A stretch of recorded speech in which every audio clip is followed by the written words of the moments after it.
assessing the composition of particulate organic matter and zooplankton food sources in Lake Superior and across a size gradient of aquatic systems.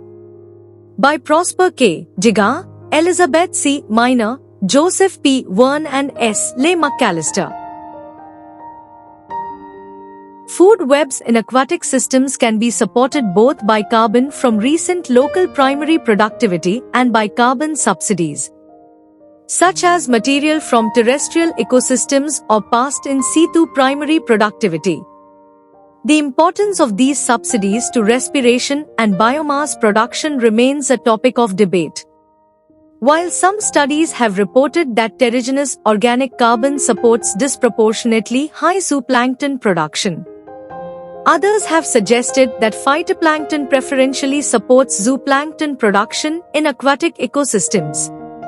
Quantification of zooplankton food sources using ambient stable carbon isotopic signatures is difficult because of the inherent difficulty in directly measuring the delta-13C of phytoplankton and the narrow and overlapping range of phytoplankton and terrigenous organic matter delta-13C signatures, especially in freshwater systems.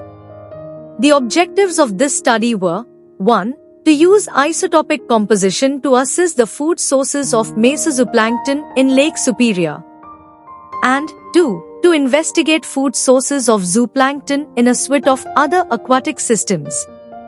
Natural abundance radiocarbon, delta-14C, and stable isotope, delta-13C delta-15N, analyses were applied to show that zooplankton in Lake Superior selectively incorporate recently fixed, locally produced, autochthonous, organic carbon even though other carbon sources are readily available.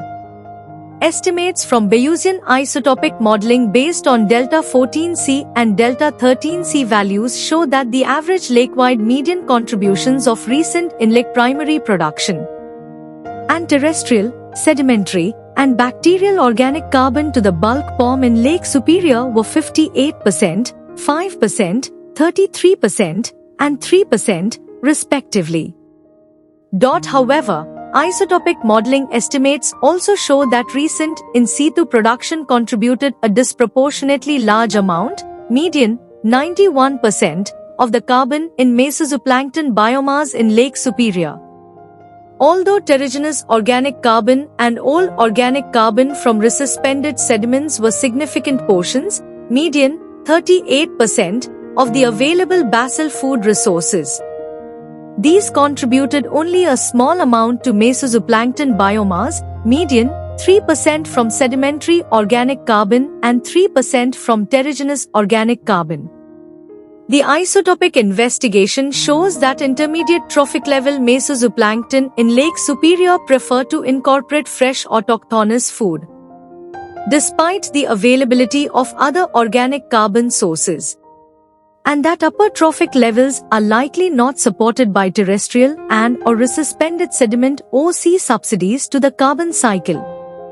Comparison of zooplankton food sources based on their radiocarbon composition showed that terrigenous organic carbon was relatively more important in rivers and small lakes, and the proportion of terrestrially derived material used by zooplankton correlated with the hydrologic residence time and the ratio of basin area to water surface area.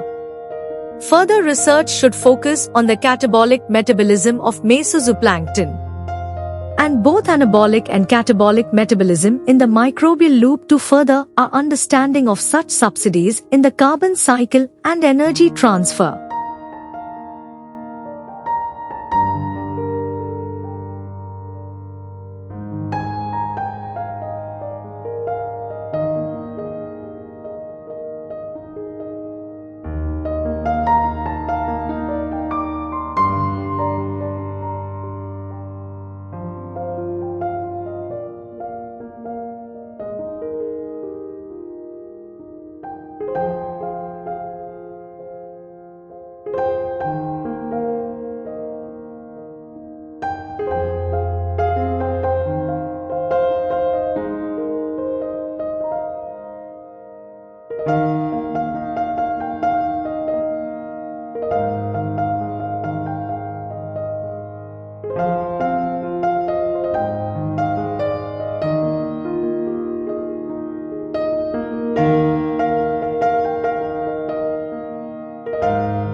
Thank you for watching this video. Please subscribe our channel for watch more scientific research videos.